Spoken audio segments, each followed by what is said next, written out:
The Menendez brothers could be set free as early as sometime in November, or really anytime. The Los Angeles courts want to take up this issue. The district attorney, George Gascon, saying just this last week he believes the Menendez brothers should be free. He does believe their story of being molested and abused by their father, Jose Menendez, all those years ago, in light of new evidence, including that letter that was recently found and the accusations from former Menudo member Roy Resilio. Joining me to discuss, Jennifer Coffindaffer, retired FBI special agent. They're not free yet, but we have the statement and the press conference from George Gascon, the Los Angeles district attorney. Uh, are they going to be free? Could there be other hiccups in this process going forward that may not lead to the bright day that a lot of people think are about to take place? Well, it is a process, Tony, but one of the hardest points has already been passed, and that is having it resentenced, having the DA say, let's get this resentenced, and also going a step further and saying he thinks they've done the appropriate amount of time, essentially. Hmm. So, why did he do that? I mean, I just point at the fact that he's up for reelection at the end of December, which is just a couple months away, and the fact that his constituency, all got behind this movement. When you look at some big names, Yeah. we know Rosie O'Donnell, the Kardashians, many others that are totally behind their release. Hmm. Because really, at the crux of this, Tony, to me, is do you or do you not believe that the Menendez brothers were sexually horribly molested and raped for years and years in their childhood? Hmm. If you believe that, and many people do, they believe they've served their time. For me, I just don't believe it. It's not, it just comes down to the timing of everything. How in the world did we not hear word one about this? Not in the with his first attorney, not in hours and hours of tapes, which were privileged and confidential with his their therapists. Why did none of this come out until the trial and a change of attorney? And then all of a sudden, all of this horror was laid out, including the fact, by the way, according to both brothers, Lyle Menendez sexually assaulted on multiple occasions Eric Hmm. Yeah. with a toothbrush. Yeah. So, and then of course, everybody says, well, how would he know to do that as a child? Well, it wasn't like he was 8.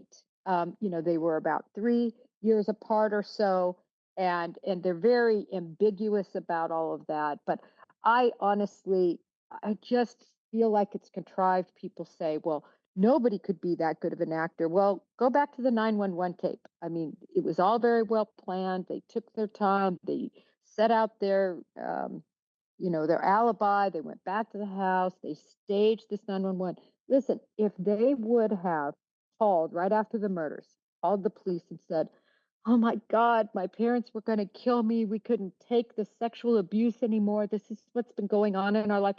I would I think many people would say, whoa, wait a minute. There's a reason for all of this. But that's not what happened in the least. I don't know that in 1989 that would have been the result. If they called and said my parents were sexually abusing us, we had to kill them, I think they'd be in jail immediately. Quite honestly, I don't think they would have had that time to go and go on the shopping spree and such. It was just such a different place for men or boys to be believed on that subject. I mean, we were literally having debates at that point in time in courtrooms and on talk shows and things of that nature of, can a man be raped? Can a boy be raped? Like, literally, can it happen? And some of the output at that time and the common belief at that time was, well, you don't have the goods to be raped. That's not, and we know that's not an accurate statement. Men can certainly be raped and violated in many different ways. It's just we didn't really talk about it much back then. And more or less, if it happened to you, and certainly women know this, you don't want to talk about it. Especially for men, I think the culture is still very much there for men today, not wanting to talk about it for fear of what the public repercussion is going to be and what people are going to think. And it's a sad place that that's where we are. But all these years later, trying to determine if this happened or didn't happen. I don't know. I mean, I feel like that's almost kind of settled history that this happened, especially with the Menudo allegations. There's other members that claim that they are willing to talk now too, besides Roy. And yeah, going back to that toothbrush, the fact that he went into the woods. I mean, he testified to that in the first trial and even broke down and apologized for that. I mean, that is the work of someone who was sexually abused. That's not the work of a healthy child that it just came to mind, "Hey, let me go rape my brother with a toothbrush in the woods." I mean, that is, I almost would say, surely someone who's been sexually abused, wouldn't you? I agree if it happened. Yeah. I just struggle with it. How come it took over 30 years Mhm. for Roy to come out and say Well, this happened? well, 30 plus years and amidst a deal. He was in the middle of doing some sort of production, mhm. TV or movie type story. Wow. To add that bit of salacious piece into it, I think, became more obvious that somebody might want to do a deal with him, right? And then Sure. the letter hasn't been authenticated. My point is, how much time was really spent on authenticating this abuse? Mhm. I know family members are coming forward and saying, listen, he treated them bad, but of course, none of them have firsthand knowledge of anything that Yeah. happened. Yeah. I don't know. I mean, the only thing I can go with is just it was such a different time. People, we obviously know people, predators are very good at hiding this stuff, and I'm sure Jose was great at hiding it. But the reality is, back then, it didn't take that much to hide it as it would today, because people were almost like they just weren't questioning of it. They didn't even look into it. If somebody was inviting all these today, like man's inviting all these boys over to his house to hang out, and then they're like showering together or going and doing these private things. I mean, it looks freaking weird. Of course, today it'd be questioned. Back then, it's like, oh, they're having some one-on-one time. They're bonding or whatever the hell people were. Yeah, Oh, they're fucking gosh. bonding, all right. But it wasn't part of the lexicon. It wasn't even thought of, I think, or considered, and that's how I think people like Jose were able to get away with these things for so many years, because it wasn't even registering as a possibility to many others. Then on top of that, you put the mom into the mix, who, according to the boys, had knowledge of all this. That's a major betrayal. Is it something? And I think they look back on it. I think they do regret. I think they've even said it, having to have murdered their mom. But I feel like they didn't really have much of a choice when they were in that situation. And I'm sorry, that's a horrible thing to know that your significant other, the other parent to your children, is sexually abusing them, and you're just like, "Don't break up the family. It would be too hard to deal with that." No. If you're have knowledge of this and you're just standing back, you are just as willing a participant as well if you're not willing to stand up for your kid. I don't care what year it is or how uncouth that may have been. Tony, I mean, you bring up great points. You really do. And certainly if this took place, I sympathize, empathize. Mhm. I think it's horrible. But they were 18 Yeah. and they were 21. Mhm. One was away at Princeton, and the only reason he was back home was because he lied and cheated. Yeah. And they wanted to kick him out, but he ended up getting a suspension. But my point is, and everybody's also forgotten. These boys were burglarizing Yeah. houses all over the place. They had their moral compass was a hot mess. Yeah. No, so how many people who are sexually abused like that are running around houses and stealing all of this, fencing it, and then using the money to live high on the hog? I don't know I the don't answer I to think that. I think if you statistically look, and I don't have the numbers in front of me, but if you statistically look at people who have been sexually abused repeatedly at a young age, especially by people that they trust, their parents, I think you're going to see a high rate of them going out into life, committing crimes, bad behavior, bad acts.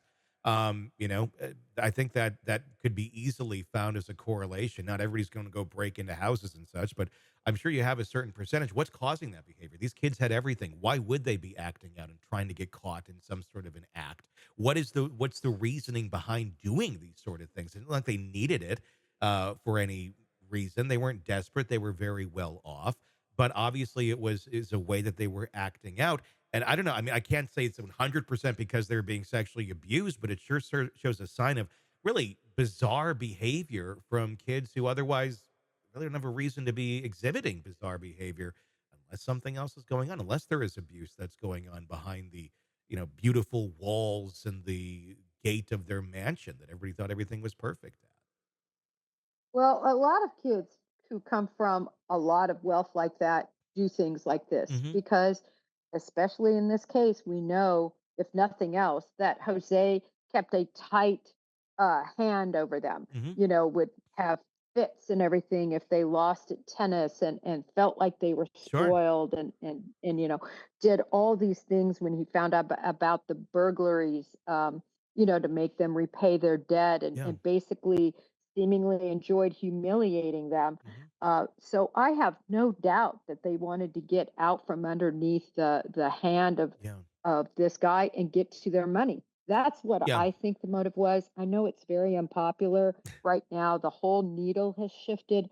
And again, if it wouldn't have come up so late, and if they weren't such great actors in Mhm. other realms and all their past criminal history didn't exist, maybe, but Yeah. I just haven't seen the proof. I feel like they're a big conglomerate of a bunch of horrible things that happened to them, and I think some of it was ended up mixing together. Was there some desire to get that money? Sure, I bet there certainly was. Was there a desire to get away from someone who'd been abusing you your entire life? Sure. Was there anger at mom for enabling it? Yes. Was the correct answer to the puzzle, let's go kill them? No, probably not. Not a great idea. But if you look at like battered spouse syndrome and what we understand today about abuse and psychology and how that can all just build up to such a breaking point, I think it makes a lot more sense that they did what they did. And maybe there was a bit of greed mixed into it, but I don't think greed was a mitigating factor. I think if it was just greed, none of this would have happened. You mix in the sexual abuse to it and the hate and the uh just that fire that would be brewing deep down to destroy the person that did that to you and maybe doing it to other people, I imagine is very, very great. And if there's a promise of some wealth on the other side after you get rid of the person who's destroyed you your entire life, yeah, I guess maybe it's a little like light at the end of the tunnel. But I do think the sexual abuse is what drove it more than anything. You had the money in, it puts a kind of a little different spin on it, but again, all these years later, if the abuse took place, my opinion is that they've served their But let me ask you this, time. Tony. Yeah, For all the people that, at least in my view, they're truly victims. yeah, They endured horrible things by their parents, incest and molestation.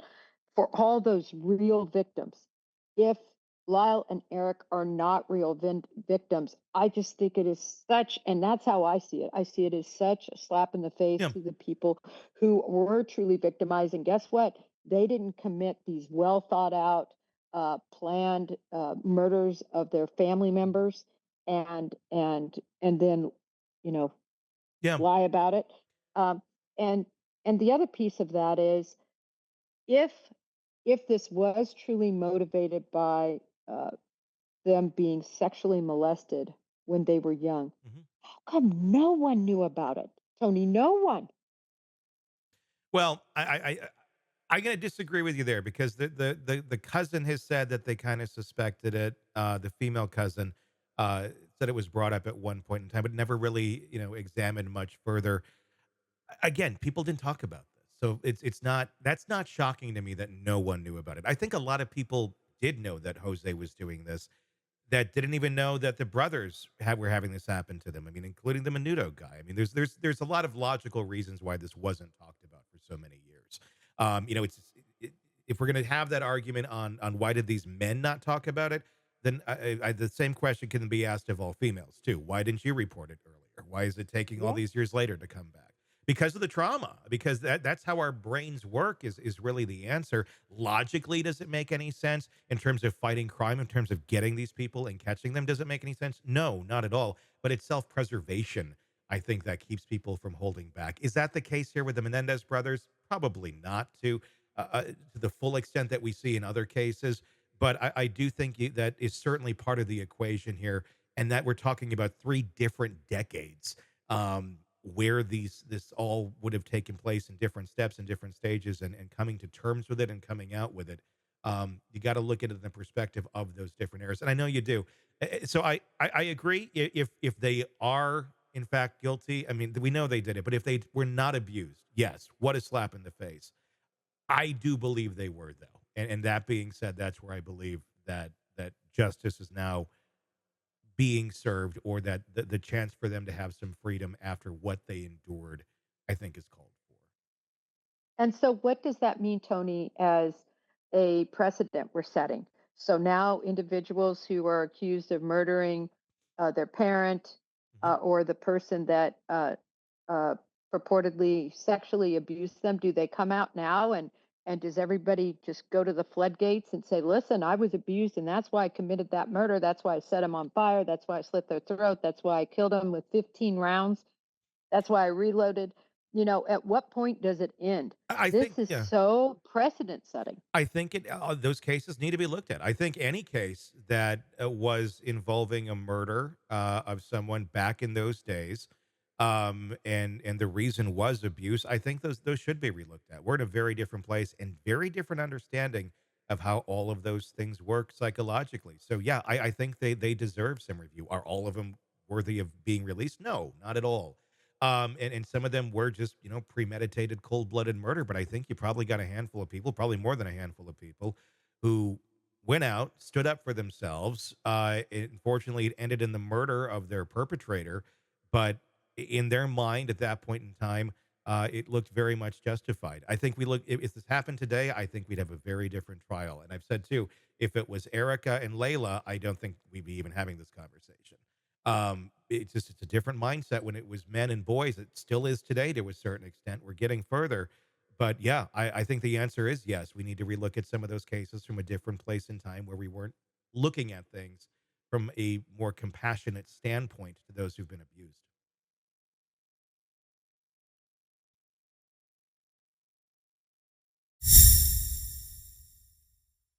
Hey, thanks for checking out the video. Be sure to follow us wherever you download podcasts, and especially Apple Podcasts, where you can get advanced episode and premium content on our premium channel right there. Also, be sure to follow us on social media so you don't miss any breaking updates on the stories that matter to you most. We're on TikTok, X, Instagram, Facebook. Just search Hidden Killers Podcast with Tony Brueski, and you'll find us right there. Again, thanks for watching.